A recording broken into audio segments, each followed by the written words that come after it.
There are various types of testing being done under these test levels. Let's go through these one by one.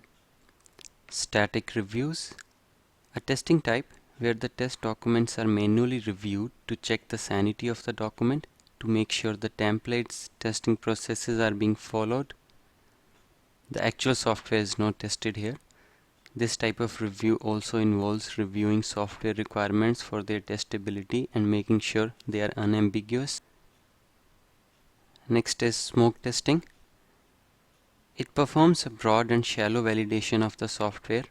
Basically, if you are getting a new build from the development team and wants to make sure that all the features are working fine at a high level and it is a good build to start further testing on it, you normally do a smoke testing just to verify the main features are working fine.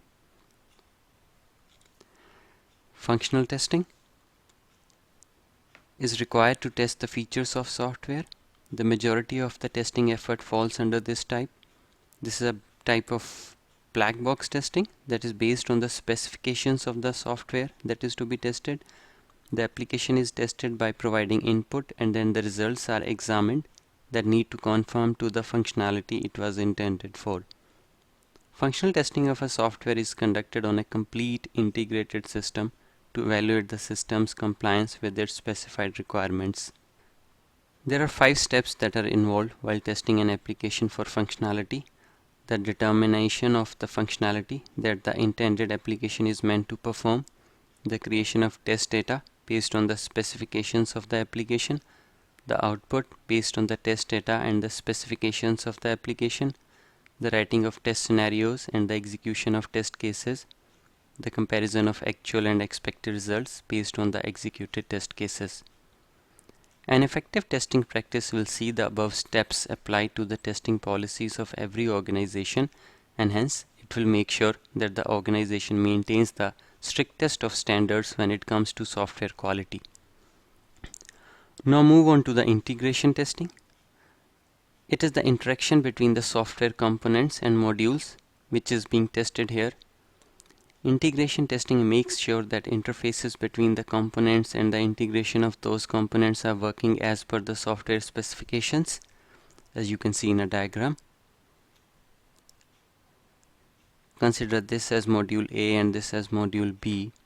So integration is testing is verifying the interaction between these two modules over here. Regression testing.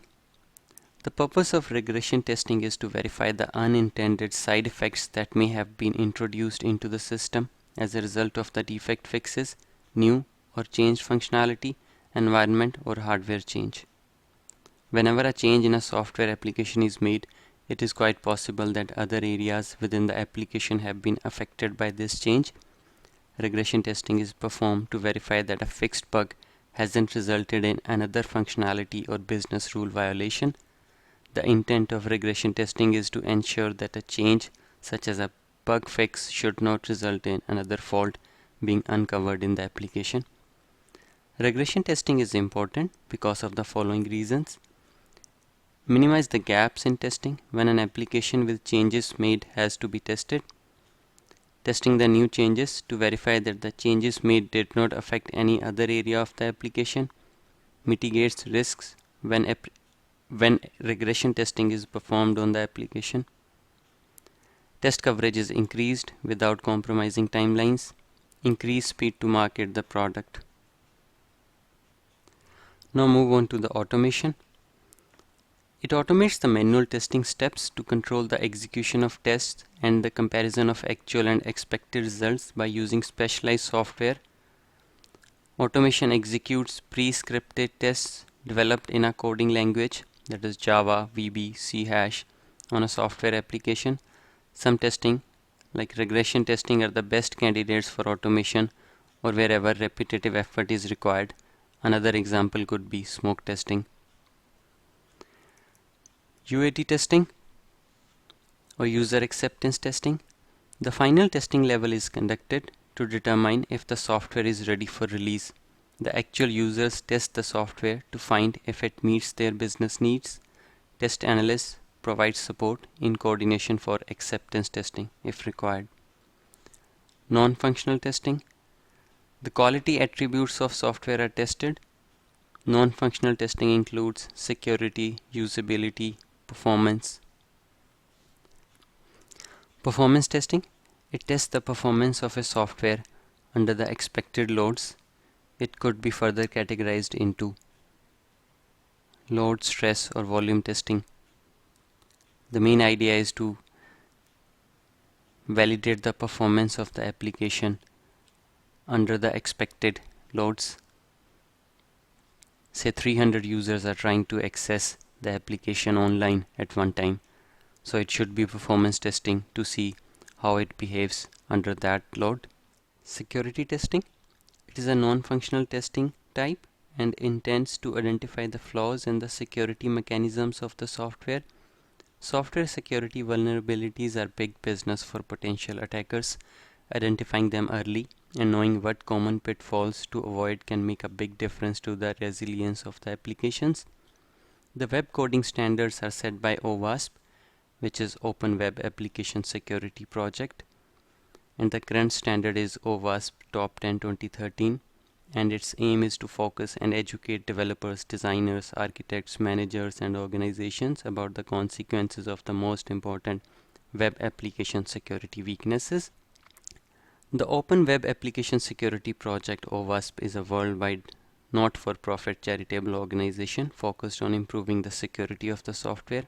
Its mission is to make software security visible so that individuals and organizations worldwide can make informed decisions about the true software security risks. To be concise, the OWASP top 10 application security vulnerabilities are injection, broken authentication and session management, cross-site scripting, insecure direct object references, security misconfiguration, sensitive data exposure, missing function level access control, cross-site request forgery, using components with known vulnerabilities, and unvalidated redirects and forwards.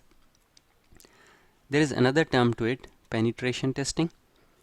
It is a proactive and authorized attempt to evaluate the security of an IT infrastructure by safely attempting to exploit system vulnerabilities including OS, service, and application flaws, improper configurations, and even risky end-user behavior. Such assessments are also useful in validating the efficacy of defensive mechanisms as well as end users' adherence to security policies.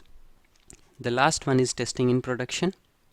This is carried out in the production environment after go live to quickly verify that application is working as expected and there are no surprises. It can be done by the test analyst, application support staff, or application user. There are many other testing types also, but these are the ones which are normally quite popular in the testing world.